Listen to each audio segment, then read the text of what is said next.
On today's recipe video, I am going to be making my mango ginger chickpea curry. A really simple recipe, one that I love a ton, and hopefully you guys will stick around and see how it's done.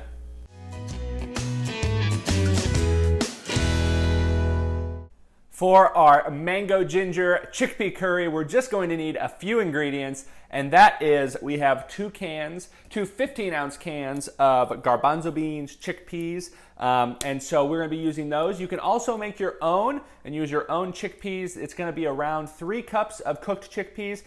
We are going to be using the liquid, the aquafaba that comes in the can, so that's going to be around a cup and a half to 2 cups of water if you're not using this. But if you are using the cans, we're going to use 2 cans of cooked chickpeas. Those are 15-ounce cans. We've got 1 cup of your favorite plant-based milk. Now that could cater to this recipe however you like. You could use a carton, the store-bought coconut milk. You can make your own using desiccated coconut, blending that up. You can use cashew milk. You can use really any type of plant-based milk that you prefer. We're also going to be using 2.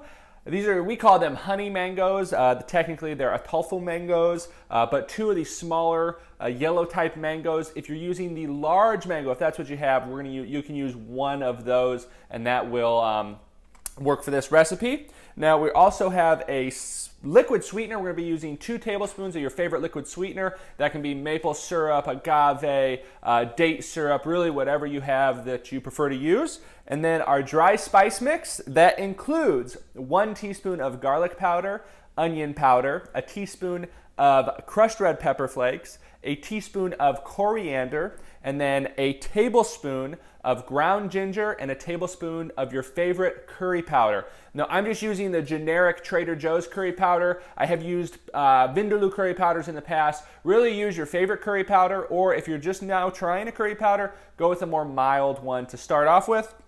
And then lastly, we have 1/8 of a teaspoon of cinnamon in there. I like the little bit of a hit that cinnamon gives it. But we're going to bring you in here and we're going to get started on today's recipe. We're just going to be doing it on the stove top. It's going to be a nice simple recipe, a curry recipe that can go over a nice bed of rice or your favorite grain. So we're going to bring you in here and we're going to get started on today's recipe. Very first thing we need to do is cut our mangoes and get those into chunks. So what I like to do is see the bottom there, and I am just going to take out the 2 sides. Now you can be pretty precise with it, but I like to go down. That looks good. So we've got the middle and our 2 sides. Now here, be careful, but we are going to just score the mango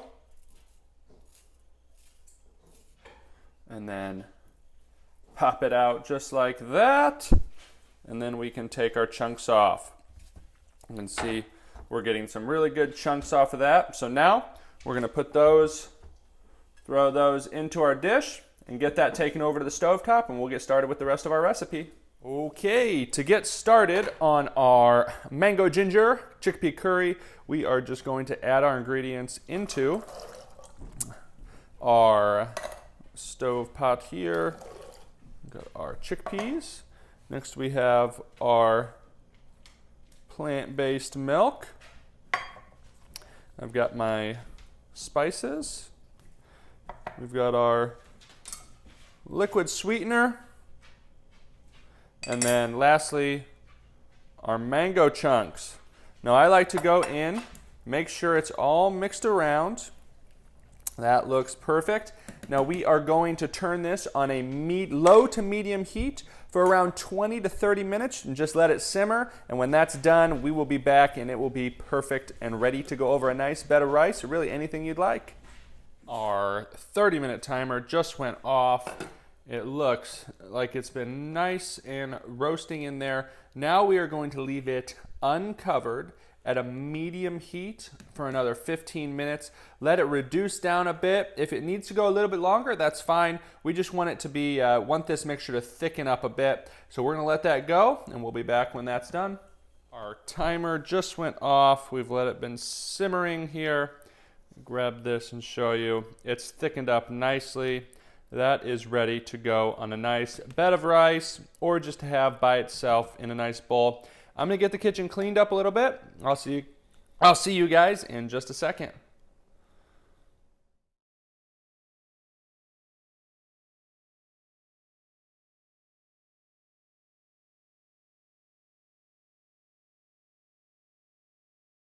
I am back. I got the kitchen tidied up and I am here with my mango ginger chickpea curry.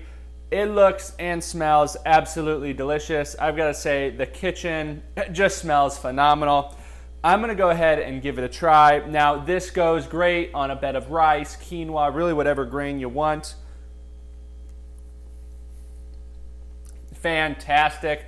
Now the only thing I will mention is that if you do not want it as spicy, go ahead and either go down or completely omit the crushed red pepper flakes, because that adds a nice zing to it, which Dr. Miller and I both enjoy. But if that's not for you, then you can completely just not use the crushed red pepper flakes.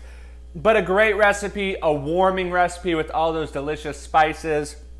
One that I've been making for Dr. Miller and I quite a bit this fall/winter time, and I really hope you guys give it a try. If you do go ahead and give it a try, let me know how it goes in the comment section below. And if you haven't already, please go ahead and like and share this video, and like and subscribe to the page and the channel. It really helps the cause and helps other people see this great content. And as always, this recipe and my past future recipes can be found at plantbasedgabriel.com. I am Plant-Based Gabriel here with my mango ginger chickpea curry. Thanking you so very much for watching, and I will hopefully see you very, very soon.